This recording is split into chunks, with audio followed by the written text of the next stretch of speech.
তো নানান ফোন আসে আমার কাছে, তা আমি সালাম দিলাম, ফোন নাম্বার সেভ নেই। তো উনি বলছে স্যার নমস্কার। আমি সালাম দিয়ে শুনে বলছি নমস্কার স্যার, কেমন আছেন? আমি কে বলছেন? আমি চিনতে পারি না। কে বলছেন? স্যার আমি সোমা পাল বলছি। মেয়েটার কথা আমার মনে আছে, এর জন্য ও যখন আমার কাছে পড়তো ওর হাতের লেখা একেবারে কম্পিউটারের মতো, খুবই সুন্দর হাতের লেখা।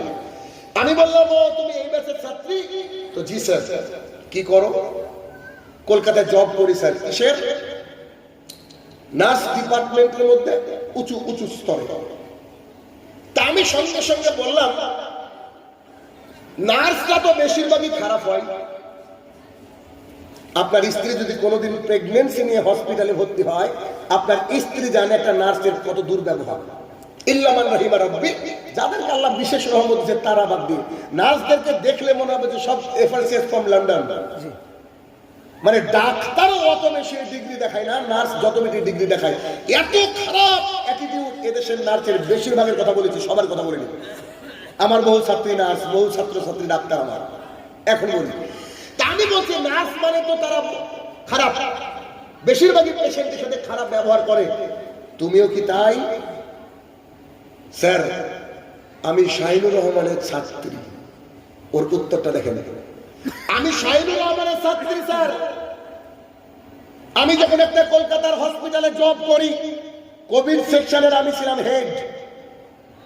আমার কাছ থেকে যখন পেশেন্ট বিদায় নিত, আমার হাত ধরে কাঁদতর বলতো মা এটা যদি হসপিটাল না হতো তোমার সাথে দেখা করতে আসতাম। হসপিটালে তো মানুষ এমনি আসে না, তোমার ব্যবহারে আমি মুগ্ধ। কারণ আপনার কাছে যখন পড়েছি আপনি আমাদেরকে নীতি নৈতিকতা শিখেছেন। মেয়েটার নাম সোমা পাল, তিনি মুসলমান নন, তিনি সনাতনী হিন্দু। তিনি বলছেন আপনি যে কথা বলেছেন নার্সের ব্যাপারে অভিযোগ করেছেন, আপনার কথা সত্য স্যার।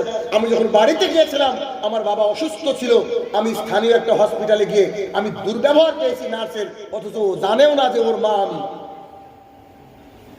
ও নিজে বলছে। এরকম শত শত ছাত্র আমার এই ভারতবর্ষ জুড়ে, ভারতবর্ষের বাইরে জুড়ে আছে। তারা অন্তত পক্ষে হিন্দু আর মুসলমান হোক 8-10টা হাদিস আপনাকে এমনি বলে দিবে। আমার কাছে ইংরেজি বললে আমি হাদিস ওদেরকে শেখাই, নৈতিকতা শেখাই।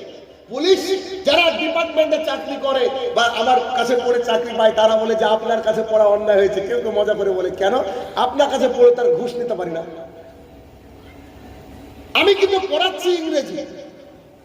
একজন শিক্ষকের দায়িত্ব হচ্ছে, এই জন্য শিক্ষককে বলা হয় মানুষ তৈরি করার কারিগর। আমার যতজন ছাত্রছাত্রী আছে আমাকে সবাই সালাম দিয়ে পড়া বলে।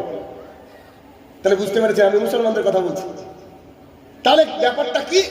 একজন স্যার, একজন শিক্ষক সামাজিক যে নৈতিকতা, এই নৈতিকতার অন্যতম অগ্রণী ভূমিকা পালন করতে পারে। অতএব যে স্যারের কাছে ছেলে বা মেয়েকে পড়তে দিবেন, উনার মধ্যে যদি দিনদারিতা থাকে তবেই আপনি পড়তে দিবেন, নাহলে ওর কাছে পড়তে দিয়ে আপনার সন্তানকে নাস্তিক বানিয়ে দিবেন। আপনার সন্তানকে নাস্তিক